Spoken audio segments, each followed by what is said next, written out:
The Red Sea looks calm on the map, but beneath that calm, the world's trade, energy, and diplomacy collide. A single disruption here can slow ships, spike prices, and rattle markets thousands of miles away. Today we'll explain why the Red Sea matters and why powerful countries are suddenly paying so much attention to the Horn of Africa. First, it's about trade. A huge share of global commerce moves through this narrow waterway. The Red Sea links the Indian Ocean to the Mediterranean via the Suez Canal. That shortcut saves weeks of sailing time. Oil, consumer goods, and critical parts pass through this route every day. If the Red Sea is blocked or threatened, shipping routes reroute around the Cape of Good Hope. That's a much longer trip. Longer trips mean higher costs. Higher costs mean higher prices on store shelves. So, even people who never think about geopolitics feel the impact on their wallets. Second, geography creates vulnerability. At the southern end lies the Bab el-Mandeb Strait, a narrow choke point only a few kilometers wide in places. Ships must funnel through, making them easy to monitor and, if needed, to disrupt. That's why the Red Sea is one of the most closely watched maritime lanes on Earth. Third, energy flows depend on it.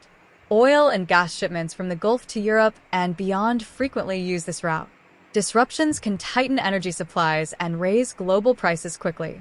For countries that rely on steady energy imports, stability in the Red Sea is a strategic priority. Now, let's look at the states on and near the Red Sea. Each plays a different role. Egypt controls the Suez Canal. It's a major source of revenue and national pride. Cairo watches the canal carefully.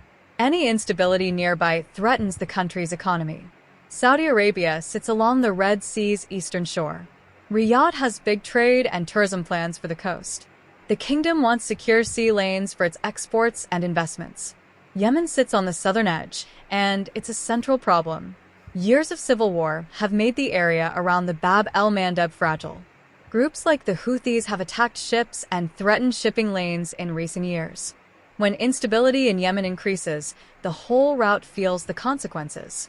The global powers competing in the Red Sea.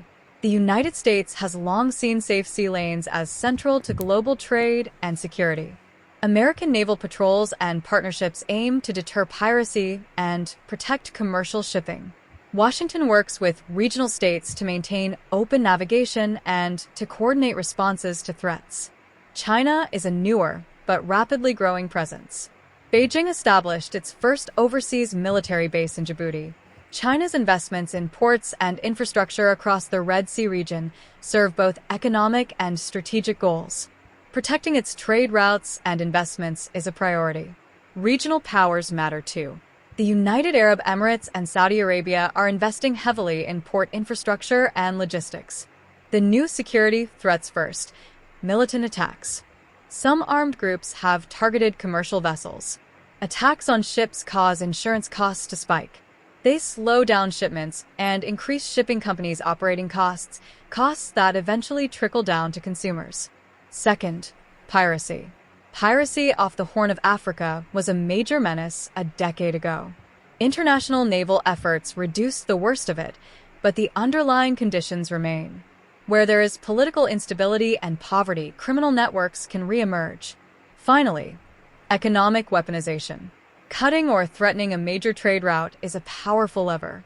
States or groups can use that leverage to influence policy or extract concessions. That's why protecting the Red Sea has become a priority for many capitals.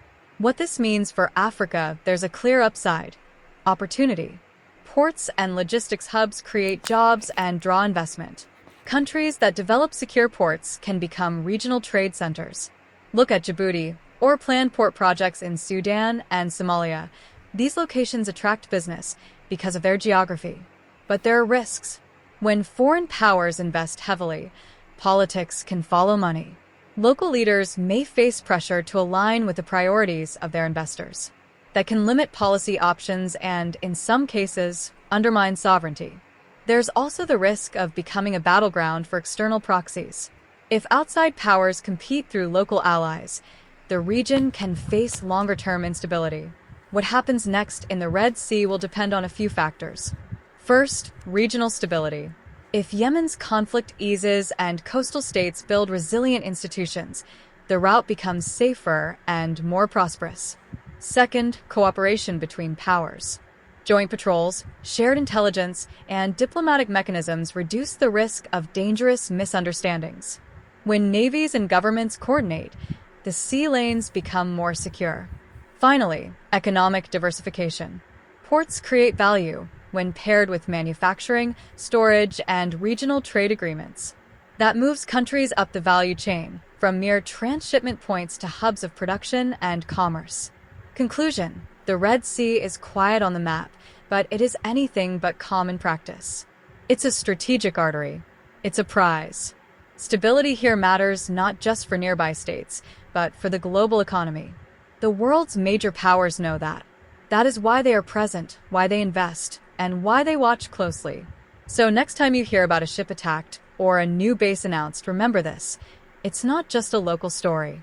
It's part of a larger global map of power and trade, a map that passes right through the Red Sea. If you found this useful, like the video and subscribe for more explainers on geopolitics and world affairs.